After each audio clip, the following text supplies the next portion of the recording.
Hello, everybody, and welcome to the Donut Hole, your place where a couple of guys sit around and pontificate. My name's Paul, And I'm Jason. and we're coming at you from our studios here in Nashville. So, Jason, we've kind of been off for almost a month. Yeah, We've had a yeah. lot of things coming up. I know you got sick, I got sick, we had Easter, Easter, and all that stuff started going a on. new job, Yeah. so just a lot of So, things. so sorry we haven't been with you guys in a little bit. Kind of want to take a quick moment to wish you guys a happy belated Passover, and for those Easter worshipers out there, a happy belated Easter as well. So, which I think is the perfect segue Yes. into our first topic. I think we're going to talk a little bit about the Easter Day bombings in Sri Lanka. Yes. As everyone I'm sure is aware, I don't know what the death toll is now. It's probably close to 300. It was, yeah, last I heard it was around 300. Simultaneous bombings in, I believe, 8 different locations, including hotels frequented by Westerners. So not only was it targeted towards Christians, it was also targeted towards Westerners in general as well. Yeah. So, which, like the, in the same vein as any kind of mass attack, be it the New Zealand one, this, whatever, massive human tragedy. However, the geopolitical and especially political aspects of things, I would say, are definitely different on this one. Yeah, it definitely did not get the international play that the New Zealand attack did, and for some reason nobody wants to mention the word Christian. Everyone who condemned it, and U.S. politicians alike, and of course they did condemn it. However, it was just more of a generalized hatred and bigotry, and we must condemn that. It never specifically mentioned Christians whatsoever. Or Westerners, or because they did target Correct. both, yeah. Yeah. So, despite the higher death toll, it never got half the international media coverage, and like you said, no one's really, paying that much mind to who was actually attacked and who carried the attack out. Yeah. So, whereas with the New Zealand attack, it was seemingly you'd think that the world was about to end. Yes, highly politicized. Yeah. And I think that's probably a lot of the reason that it received the kind of coverage it did is because it doesn't fit the narrative they want to politicize. Because Christians are the most attacked religious group in the world. Muslims are second. So Even over Jews? yes, yes. Actually, where I first heard these stats was Ben Shapiro, who is a Jew himself, and he even said that he said Jews get attacked many other days, but this was not one. It was Christians, and yes, they are the most attacked in the world. Christians, and then second is Islam, is the second most attacked religion. Which, when you put that in perspective, there's only, I believe, a few. 2 or 3 countries in the world that are officially Christian, whereas there are 50 that are officially Muslim. So that's a little bit of perspective on that. Yeah. And the other thing too is I've noticed that there's not been a outcry for new laws as far as bomb control. No, it just doesn't fit any kind of narrative at all. So I mean, we had a bombing, so you figured you had politicians be like, "Hey, let's make bombs illegal." Let's do something about that. But I guess it doesn't matter, because a bomb doesn't take as many lives as a rifle or a handgun or anything like that.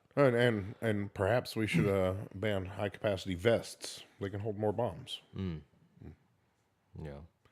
But that's just the whole problem with the media coverage. Is it doesn't fit any narrative, and it's unfortunate that the New Zealand attack got politicized, but yet this one didn't because it didn't fit a narrative. Which goes to show you where the media is. Both of them are tragedies. We're not making light of either.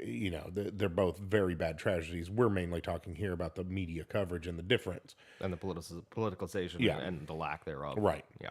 And I mean, the New Zealand attack was so politicized because gun control, which is a hot button issue in particularly America, but in the West in general, in a lot of countries, and Islam seems to be a hot button issue. They don't want any, Islamophobia or anything like that. So, the New Zealand Prime Minister even went so far as to wear a hijab, which seems insane to me because You would almost find if it were like any other culture where something like this happened, it would almost be seen as cultural appropriation.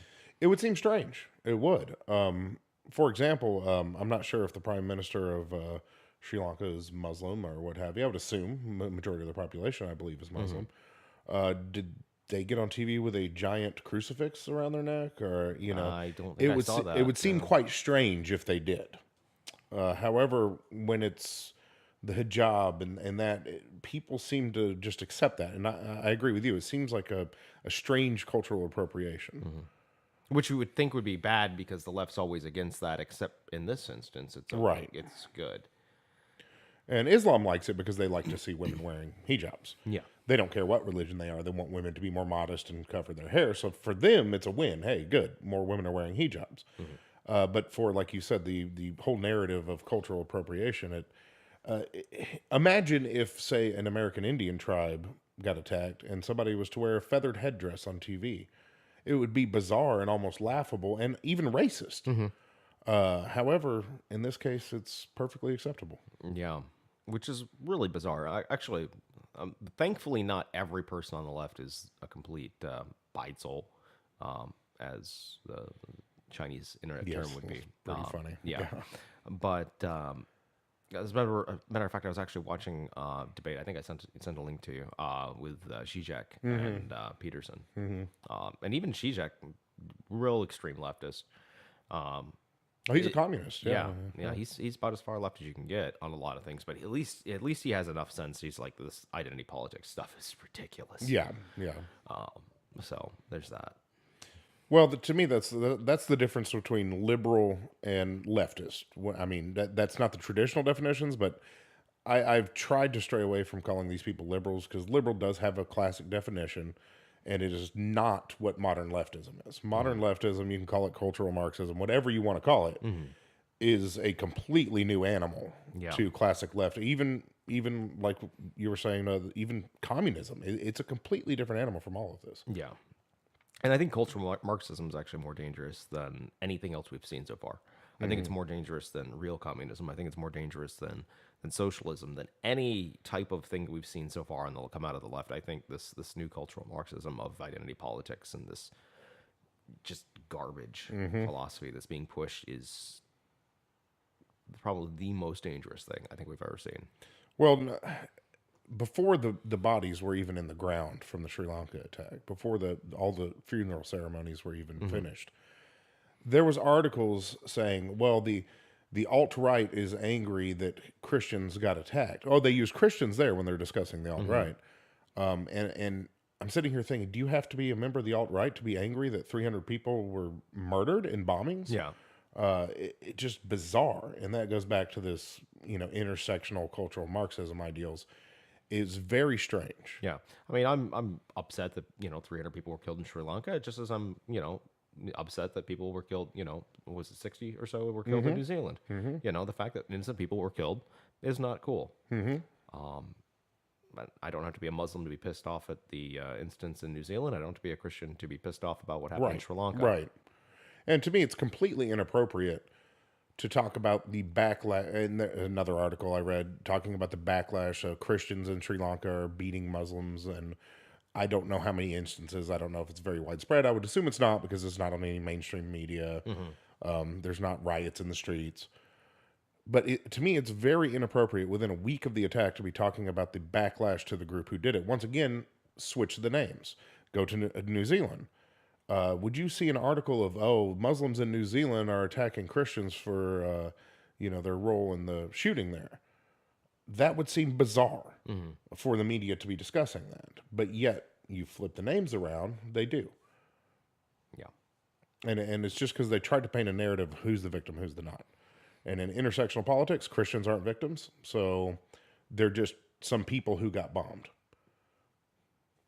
even though it was specifically targeted towards Christians on arguably for some Christians, the most holy day. Yeah, definitely. At least traditionally, especially amongst the more conservative groups of Christians, I would say Easter is probably the most important holiday because that's, the whole ascension bit and all that. Whereas, Christmas is obviously more celebrated in the West, but we're talking about a bombing that happened in Sri Lanka. And Christmas is more modern as far as the significance of it. It was, and even as far as 200 years ago, the significance was not nearly what it is now. Yeah, I agree. But that's the problem with the media narratives. You know, when New Zealand happened, it was absolutely correct for the media to call out Hmm. the extremism, the radicalization of this young man.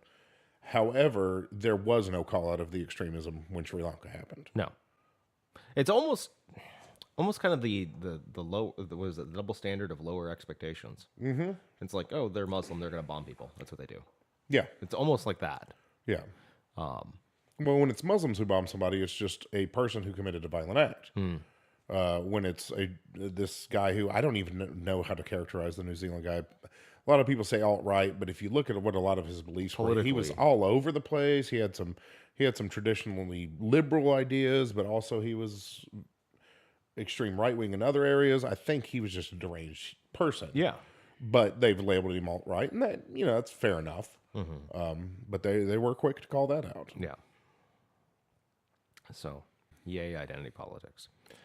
Yeah, I just don't it's there was nothing wrong with the coverage in New Zealand. I will say that there really wasn't. Well, not until the gun control and the hijab. True. Yes, that. But as far as the media coverage initially, there's nothing wrong. Is absolutely correct to call out the extremism. Absolutely correct.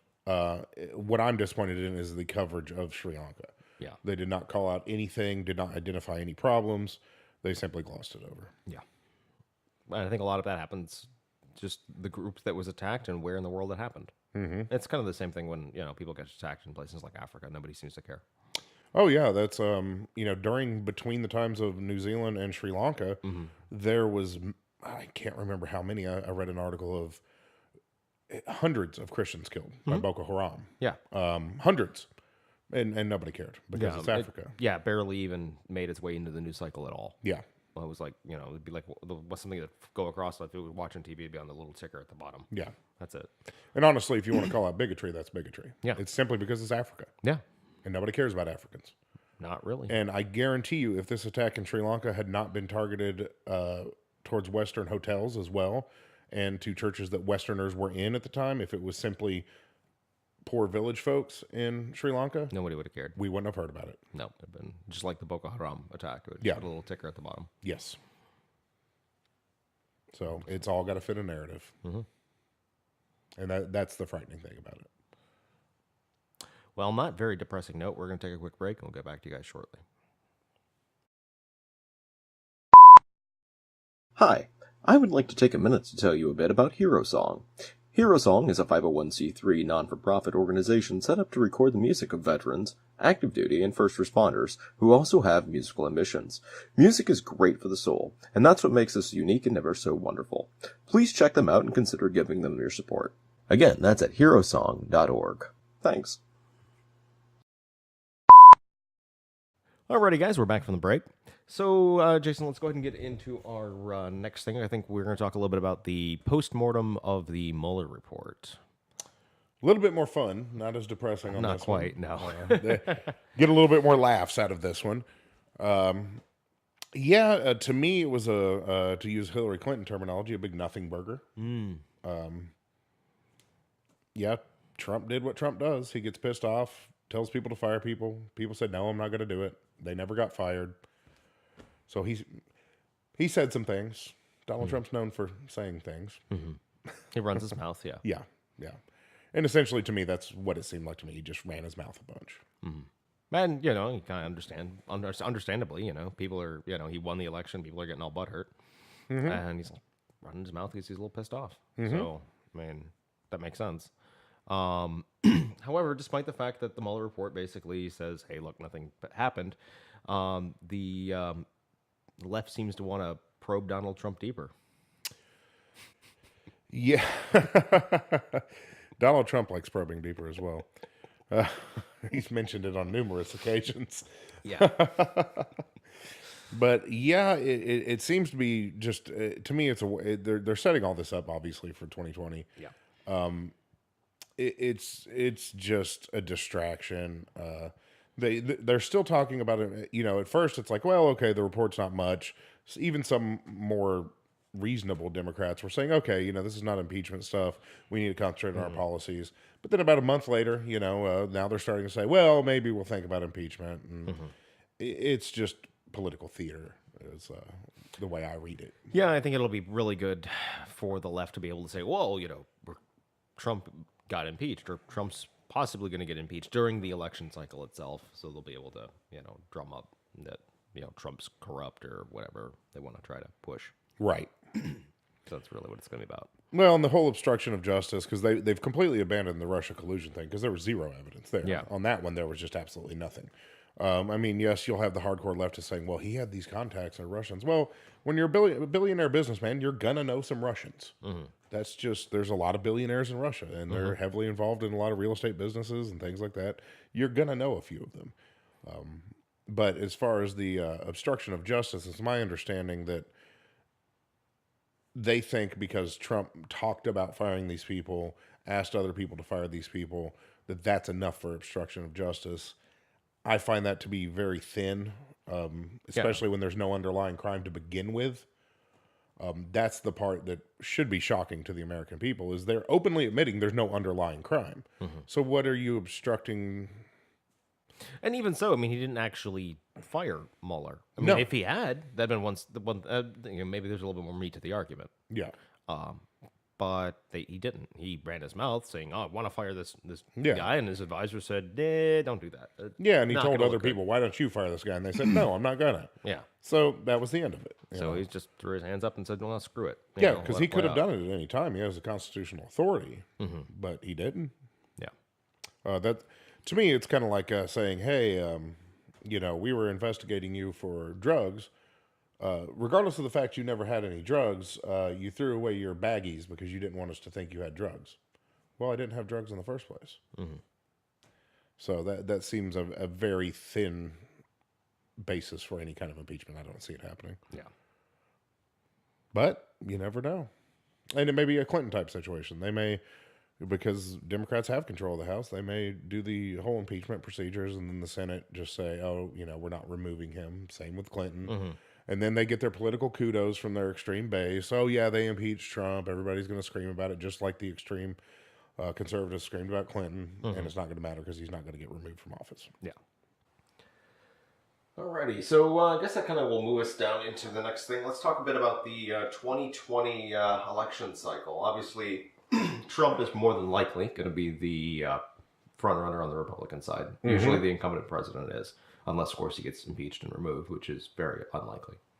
Or barring any scandal that comes up, because Trump undoubtedly probably has some skeletons in his closet that's unpalatable to the American people. The things with all the women and who knows, financial dealings, whatnot. That very well could, because oftentimes when people have that kind of information, they do hold it until the right time. So Yeah. that kind And I also don't see any other Republican challenger that could probably, it's going to be that big of a juggernaut to be able to knock him out. no, So, I don't think they're even going to try. I think a lot of their large donors probably want them to try, but I don't think anybody's going to do it. yeah. So that brings us to looking at the Democrat side of the ticket, because unfortunately the United States is a two-party system, as much to my dismay as that is. Although I probably will still be voting third party, Yeah. because I got to live with myself. But so currently in all the quote-unquote polls, it seems that Joe Gropey Creepy Biden, is supposed to be number one in the polls right now, with Sanders as the second. What are your thoughts? I don't think Joe Biden has any staying power in this. The controversies about him being, inappropriately touching people have really taken off quick, and it's a lot of Democrats that are saying this too. And if it's Democrats that are saying this, that means it's kind of an effort to push him to the side as well. So I just don't think he has the staying power right now to overcome that and be popular enough. He may have made a big impact in 2016, but he decided not to run. I think 2020, I think he's, these things change with the wind, and I think his prospects are not too great. Which then brings us to, well, of course, there's other candidates like Kamala Harris and what have you on. Yeah, we'll just go down the list Yeah, from I top guess to bottom. let's go down to the list. Okay, yes. So yeah, we've got next on the list, I guess, would be Sanders.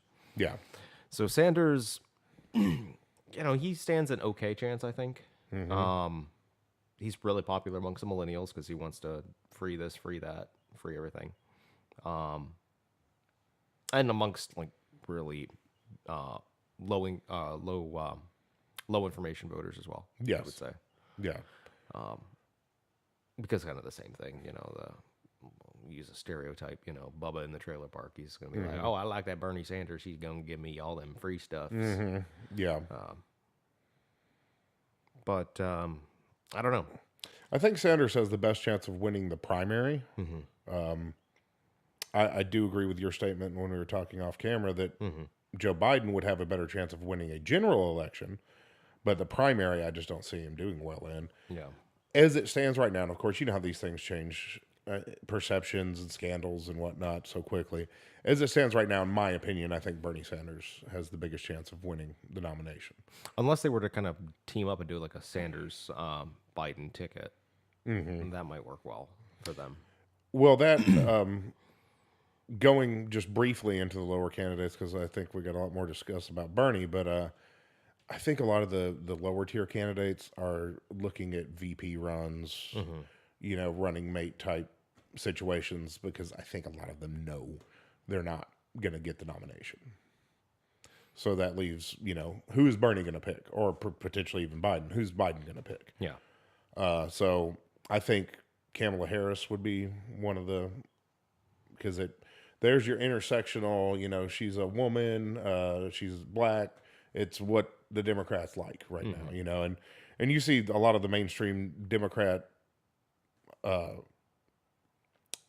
don't want to say pundits, but your Twitterverse type people, constantly saying they don't want another old white man. So I think they are going to try to bring some of that diversity in with Bernie Sanders or Joe Biden to try to combat that. Well, there was somebody that was on that just recently signed on to Biden's campaign that just said something to the extent of "We don't need another old white man." And then, of course, she's now on. I think she's like Biden's campaign manager now. Or yes, I read that. Yeah. So it's like, yeah, that's hilarious. Well, it's just a lot of political pandering. They say these things to be inflammatory. No politicians are immune from it. I mean, look at Donald Trump. He's the most inflammatory guy there is, and he's the president. So I think there's a lot of that is calculated. But you're right. It doesn't get any older and whiter than Joe Biden. Well, Bernie Sanders. Yeah, well, yeah. There you go. But Bernie Sanders is Jewish, so see, he's got some of that intersectionality, Yeah, sorry, I forgot about that. Yeah. You got to think about all these identities, But yeah, that is funny that we don't need another old white man. She signs on with Joe Biden. Yeah. But I think Joe Biden's going to get stung too. There's already videos of him surfacing of reparations has been an issue, which is absolutely ridiculous. It was the busing video. I heard about that one. There's that one. There was another one where he had said about reparations, "I'll be damned if I reward somebody for what happened 300 years ago," which 300 years ago, I'm like, okay, that the U.S. wasn't even around, but okay, and he said this in the 70s as well. So I'm like, the U.S. definitely wasn't around at that time. Yeah, I mean, that might have been hyperbole. I mean, I can give it a little bit of. I mean, the slave trade was happening 300 years ago, absolutely, but the U.S. wasn't around. So I don't know. There's a lot of that stuff going on.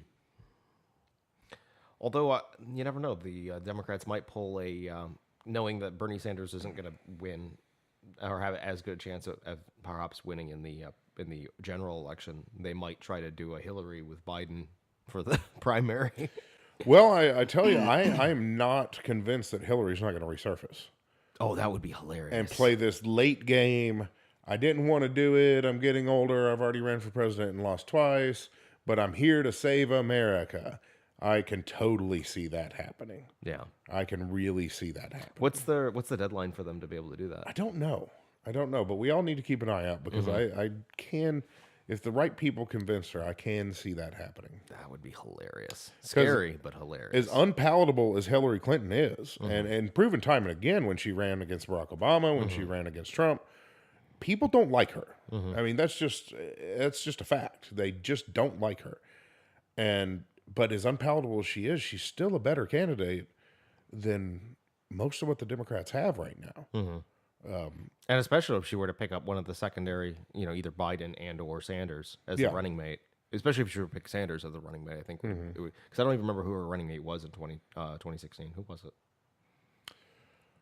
Oh, I can see his face, but I can't remember who it was. Yeah, either. I can't either. I can That's see his how- face in my head from the TV, but yeah, I don't know. Yeah, that's how like useless it is. Oh, and then of course there's talking about people running. There's what's his face, the skateboarder. Beto, bro. Yeah, Beta O'Rourke. Yeah, Beto O'Rourke. Yeah, he's just basically an Irish guy that has appropriated the Latin culture because he has some Latino blood in him. Pretty funny there. That's he's a strange one, and you know he really actually fundraising wise he was in the lead. I think even his last week, but I don't think he is very palatable to American voters at all in the general election. He's young and handsome. He's got that going for him because. I mean, hey, it worked for Kennedy. You know, first it worked for Obama too. Yeah, first televised stuff. Young, handsome guy, especially women. That's not sexist. This is proven in polls, especially older women. They like a young, handsome guy. But to me, he seems to be just kind of late on board. He just lost a Senate campaign, and he's just parroting the same, you know, sentiments of your Kamala Harris's, your Cory Booker's. You know, he's just that same intersectional, generic candidate, but he also happens to be pretty much a white male. I mean, people will say, "Oh, well, he's Latino," and like he's mostly a white male. I mean, so I don't think he gets those intersectional points that a Cory Booker or Kamala Harris would. And then we got Pocahontas. Oh yeah, I forgot she's running. Yeah, she was the one who said she wanted to lower the voting age to 16. Yeah, that's right. Of course she does, because then all the high school students can vote. Which at this point, I just don't understand how any intellectually honest person can say that Democrats aren't just trying to get as many votes as they can. When they're discussing letting incarcerated people vote, discussing letting 16-year-olds vote, this is obviously just because they're all going to vote for them because Democrats are soft on crime, and 16-year-olds tend to be very liberal. So they know that where that vote would go. It's just a shameless political ploy, and I don't say I lean more libertarian. If I saw the Libertarian Party doing such a thing and trying to say, well, it's freedom, I would say, I don't know, guys. You know, that seems like a shameless move. Yep. Yeah, that actually brings up the whole thing, too, because I believe Kamala Harris and Bernie Sanders both are on record as supporting not only ex-felons, but currently incarcerated felons voting. I mean, honestly, the way I look at it is, you know, if somebody gets out of jail, you know, they did their thing. You know, they served their time, they paid their debt. They're good to go. But if they're still currently incarcerated, that's another story. Or on parole or probation. You know, if they're still on parole or probation, they obviously have not earned all of their rights back. But yeah, somebody who's paid their, and the crime also matters too. You know, if a guy stole a car, he did his however many years in prison, he gets out, he's been a model citizen, sure. You know, but they went so far as to ask Bernie Sanders point blank, do you think the Boston bomber should have the right to vote? And at the end of, he just said a bunch of political gobbledygook, and then he said yes. That to me is, you know, no, you do not get a say in our society when you murder people. It's just simple as that to me. I thought that was an extremely radical viewpoint. Well, Sanders is known for his centrist and Yeah. even keel on things. So Yeah.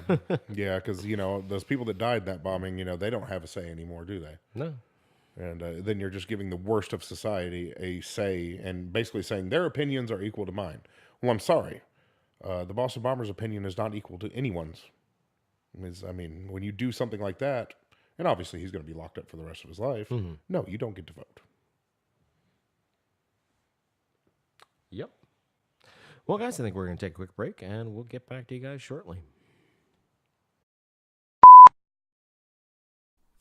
Hey guys, hope you're enjoying the content. If you are, make sure to press that like and subscribe button right down there. And if there's any material and stuff you would like to see us cover, we're more than happy to do that for you as well. Hope to have some new content coming out for our Patreon subscribers. Those of you that are, in the mood to do that, we also have one of those. Should be pretty easy to find us, the Donut Hole Show. And, yeah. And once we get some more subscribers, we'll probably start a merch store, do some mugs, some hats, things like that. You know, we're just now starting out. hopefully this episode got our audio quality fixed and continue to move forward for you guys and offer more and more every week. Yep. So, thanks again, guys. Alrighty, guys, we're back from the break. So, as everybody knows, we're based here in Nashville, and of course, Nashville just hosted the NFL draft, which is always fun. Yes. It's actually kind of hilarious because sometimes I actually do security work at the games, the Titans games, the home games here, and of course, I got emails about the draft, like, "Hey, you want to work the draft?" I'm like, "Nope." Yeah, it was as you know, I just recently got a job downtown. So it was challenging to get back and forth to work Friday and Saturday, to say the least. But you know, typical Nashville, it was just a Mardi Gras atmosphere, just party, party, party. Yeah, and not only that, there was multiple events. I believe there was a bunch of country music concerts, or all kinds of crazy. Yeah, things last going night on. was Jimmy Buffett. There was we had a few in the restaurant. I want to say there was like a Winona Judd as well, or something else like that. a as bunch. well. I can't even remember Yeah. what all was going on. It was a bunch of stuff. Yeah, Another country singer they as had well. the marathon yesterday. So And of course, we all know that Nashville is a hot destination for bachelorette parties for some ungodly, unknown freaking reason. Yes. I don't get it. I don't either. So there was that. There was tons of those. I believe the population. What do you know what the numbers on it? The population swell in Nashville was I over believe this it weekend? was 300 to 350, 350,000 just for the NFL draft, right? for all the events combined. all the goofy in events? the Okay. weekend. Yeah, I believe the NFL draft was closer to 200, 250. Okay. Yeah. Plus, that's with the regular Nashville fact, or the fact that Nashville is growing by 100 people a day, Yeah. or thereabouts. Yeah. Yeah, joyous. There was actually a couple at the bar who had no idea any of this was going on, and they were coming down, I believe, for the marathon. They knew the marathon was going on, but they didn't know the NFL draft and all the concerts around it. And they figured it out when they're coming from Chicago, and the airlines wanted to charge them $700 a ticket for an hour flight. So I believe they chose to drive. Yeah. And of course, national news story: the Bachelorettes were very upset that their private little city got overran with NFL fans. Pretty funny, I gotta say. Yes. Everybody who worked in Nashville had a good laugh over that. Even a lot of the NFL fans, and talked to some guys from a bachelor party. They thought it was funny as well. Mostly because, hey, Nashville's a tourist city. It's got a lot going on. It's not just a bachelorette town. And all this was planned a year ago. Yeah. So everybody found it quite amusing that some of the bachelorettes were upset about it. And some weren't. Some just enjoy the festivities. you Yeah. know? Yeah, I think you said a couple of them had like the quintessential bitch face going on with Oh, yes. the way they were, when the ones that were interviewed or whatever. Yes, they on were TV. broadcast, when I looked it up online, of several local news outlets around the country, mostly East Coast. One of them was talking about how she's going to punish her husband for it, and they were both very angry and very bitchy. And I thought it was quite funny that they're for that week they were the face of bitch.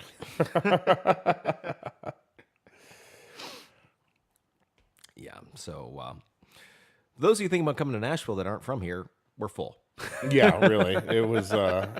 I tell you, driving home last night, it was insane. People are swerving all over the road. You know, half of them are drunk. The scooters, my God. PSA: if you ride a Bird scooter or a Lyft scooter downtown, I don't like you.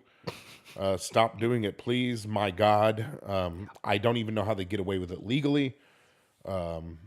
But yeah, especially on weekends like this where there's so many people, they're just zooming by. They're in the street, they're on the sidewalk. People are falling down just because they can't ride the things. They're cutting off cars in traffic. A lot of fun. Yeah. And these scooters aren't even like moped scooters. They're like these little stand-on electric. Yeah, they're basically like Goofy. a scaled up Razor scooter with an electric motor on them. Yeah. Yeah. And sometimes they get going pretty fast down a hill. And it's most people are not safe on them and do not know how to ride them very well. So it's normally when there's not an event in town, you see enough people on them that it's annoying, especially when you're trying to drive, because you're trying not to hit pedestrians or scooter people when you're driving down there. It's you got to really watch out for things. And but on a weekend like this, just amplified. Yeah. So joyous. Yeah. I wish there was an episode of South Park I really wish I could do like they did in the episode of South Park where the guy collected all the scooters and dumped them in a ravine. But in the episode of South Park, as I'm sure would happen in Nashville, the next day there was trucks dropping off more scooters. Yeah. Unfortunately. Yes. So, yeah, I'm glad I missed that whole downtown atmosphere. That's fantastic. Yeah, even as a football fan, I was quite jaded by it. Most of the locals, according to the bartenders, did not enjoy it either. And it really, honestly, and this is any tourist town. I know it's not just Nashville, but a lot of times this money that they say is coming into town doesn't exactly transfer to a lot of the population in the city. It's just for a lot of people in the city, it just becomes a large inconvenience. People are late to work, and most of the money from these things are snatched up by very few businesses. You know, for example, the NFL draft, it was mostly the beer vendors, the food vendors, the people downtown. The restaurant in which I worked didn't even see a bump in business from it, even though we were maybe 2 blocks away from the actual draft stage. So that's one thing I think a lot of people who live here also don't appreciate is Yeah. the fact that they're so put out by this stuff, but they see no real benefit. Yeah, unless you're right down on Broadway or something like a business there, you're probably not going to see Oh, anything. and that being said, the businesses that did make money off of it made huge money off of it. Yeah. But the ones who were excluded, I mean, the hotels made huge money. Bars on Broadway, obviously, just, I mean, packed. They make money all the time, though. Yeah, so. you're right. It doesn't really matter. They're packed all the time. So really, the only people that really saw a huge profit above normal were hotels, and I would say beer vendors, probably the big winners. You know, the little booths set up and whatnot. Yeah. Yeah, I think hotels will probably be the biggest ones locally. Maybe some cabs and Uber and Lyft and all that Yeah, stuff. sure. Well, I'm sure there's some Uber guys that made a ton of money. You know, and that's good. That is good for just the working man. You know, I'm sure there's guys went out and made $400 or $500 a night. You know, just shuttling people around. If they can get anywhere. Yeah. Or if the people aren't so drunk, they can't even communicate with you. We had a guy come in, tried to go into the cleaning closet, thinking it was the restroom. I directed him to the restroom. He gets finished. He comes out and he tries to go in the cleaning closet to leave the restaurant, thinking that it was the front door. After he had just previously been there 2 minutes earlier. This is how drunk people were. He just really wanted to clean the restaurant for you guys. Yes, and then I directed him to the front door, and he proceeds to do a lap around the entire restaurant, not understanding that he was standing right beside the front door the entire time. And then he finally figured out it was there and left. Well, that's good. Yeah. But that's just the kind of thing, you know, that you see during that kind of stuff. Fun. Well, guys, I think that's going to conclude our episode for the day. If you've enjoyed the episode or like what we're doing, make sure to press that like and subscribe button. And if there's anything you'd like to see us kind of cover on future episodes, be sure to mention that to us. Either email us or mention it down in the comment section. And anyway, well, hopefully we'll see you guys next week. Anyway, anything else you want to add? Just, going to try to get you guys some more content. Hopefully we're done being sick. Easter's over. Hopefully we can get back to some regular shows for you guys. And once again, any topics you want us to discuss more in depth, definitely shoot us an email. We'll definitely talk about anything you guys want to talk about. All right. Great. Well, from our studio here in Nashville, thanks for joining us today, guys, and have a good one. Have a good one.